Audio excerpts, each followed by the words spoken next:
Hello, in this video, We'll be covering everything from essential substats to strategic set combinations and of course how the damage formula actually works. So buckle up and get ready. So let's just start off with the damage formula so you can have a better understanding why we do certain stuff and how the damage actually works.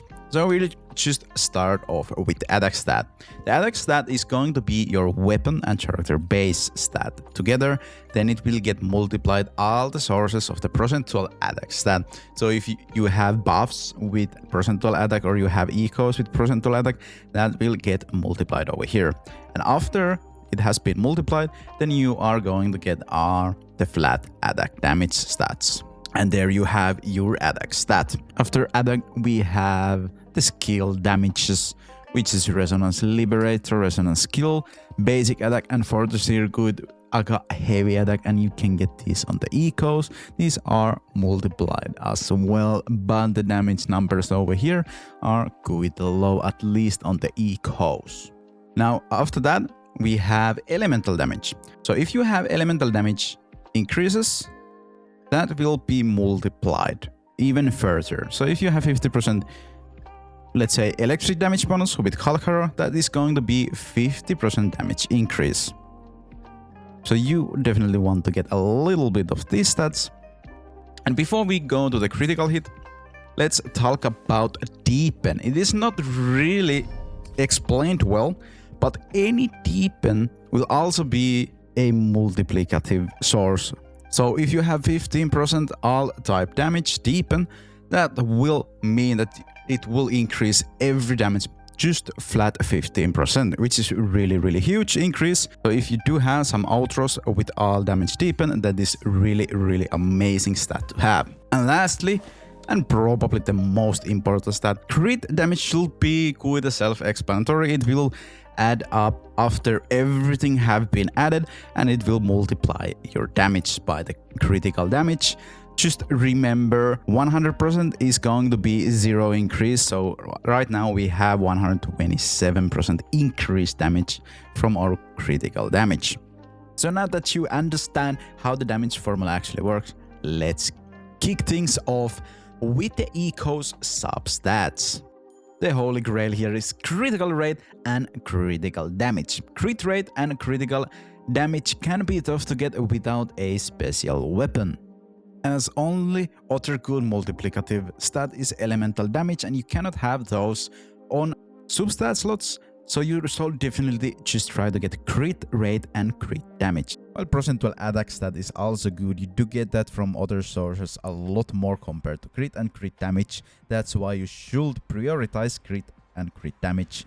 But if you do get attack percentual stat, that's also a good one. So in perfect world, you would have crit rate and crit damage on every single eco you are using. But don't worry if you don't have the perfect ones, so you don't have crit rate and crit damage on every single eco. There are some workarounds if you don't have the perfect eco set, and I will be talking about those later on.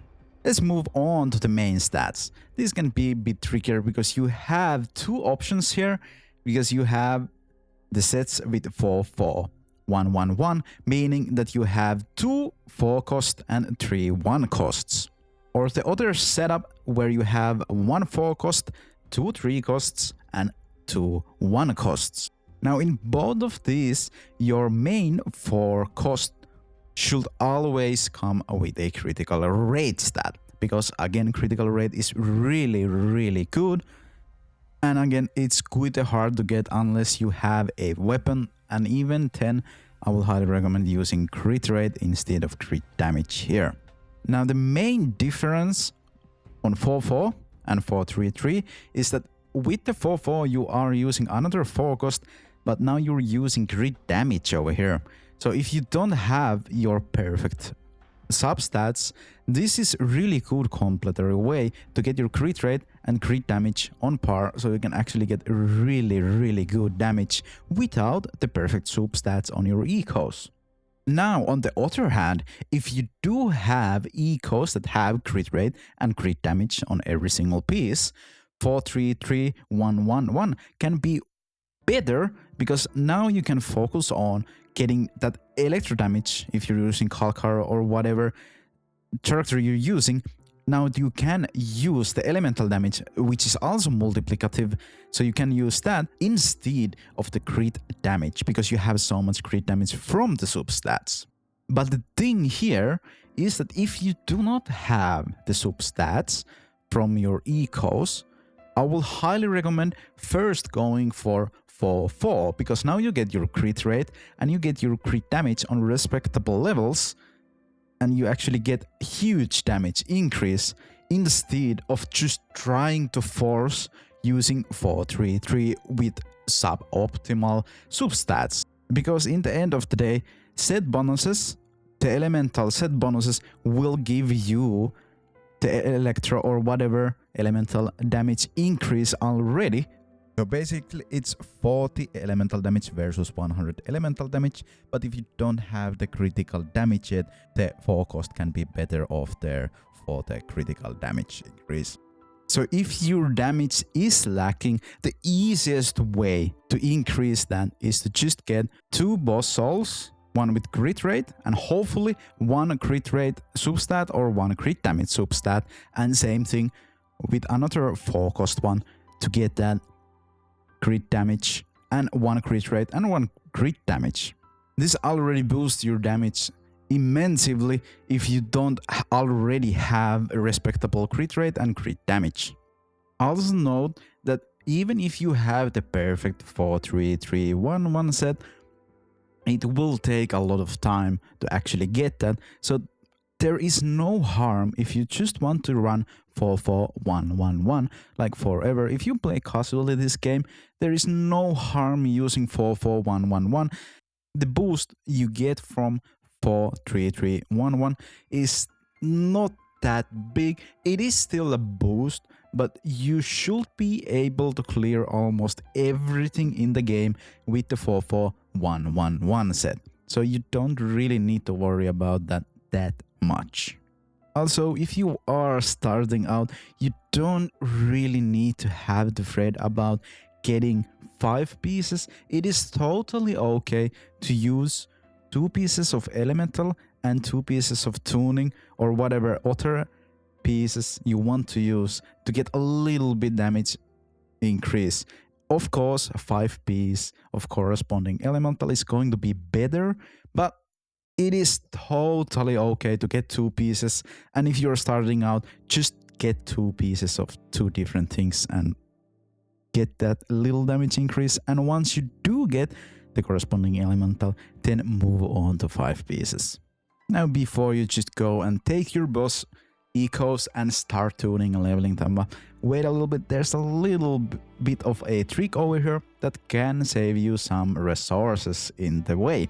So if you take a eco, level it up to level 10, you can do 50, I like to do 10, then you move on to tuning. You use the tuners to get those 2 levels. Now, if you don't have crit rate or crit damage on these 2 rolls, if you want you can try 3 times, but 3 is absolute maximum. I would recommend 2 times, and if you do not get those, you just move on to the next eco. Then you take the last eco, feed it to the next eco, you get a little bit of tuners back, and you get 80% of the experience back too. And now you do the same thing. If you do now get a crit rate, alright, level it up to maximum, hope to get a crit damage. If you don't, well, you already have kind of okay-ish eco, and you can keep that and move on to the next one. And once you have everything set, then you can start worrying about getting crit rate and crit damage. Now that you know how to use ecos, how to use the damage formula, I still have one trick that you can use and you should be using to boost your main damage dealer's damage. And that is using 2 different sets on your sub DPS and on your support. And on support, the secret sauce is Rejuvenation Glow. This will give your entire team 15% attack increase every time your support uses a heal ability. So you don't even need to get your ultra out from your healer if that ultra doesn't boost your rest of your team, you can just swap to your support, heal your team, get your DPSs out or get your sub DPS out, and you get 15% damage increase for 30 seconds. And the great part over here, you don't really even need to level up those ecos. They don't have to be the perfect ones. Of course, if they are, that is going to give you more DPS while your support is on the field. But if you just want to get the damage increase, get your support out with really bad ecos, but just for the set, use the heal, get the support out, free damage boost. Now, with your sub DPS setup, you can use Moonlit Clouds for increased damage potential. For your sub DPS, the Moonlit Cloud set shines. The 2-piece set provides 10% energy regeneration, helping you activate your sub DPS liberation ability more often. The real game is the 5-piece effect, granting your next character a 22.5% attack increase when swapping out with an Ultra skill. The circular couch that fills up right here when it's full and you swap to your main DPS, you will get this 22.5% attack increase. Now this is really great if your sub DPS also has a ultra skill that increases the damage of your next character that is going to get on the field. I even use this on Yinlin, but it might not be the best one if you want to have your Yinlin to be a burst damage dealer.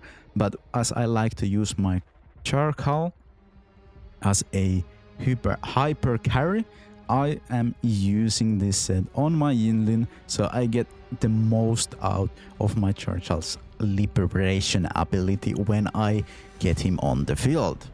So basically really easy rotation is you start with your support, then you either use ultra or just heal, change to your sub DPS, fill up the ultra skill, change to your main damage dealer and get all the boosts you can get, and then you have him on field for about 15 to 20 seconds and then you start the rotation over.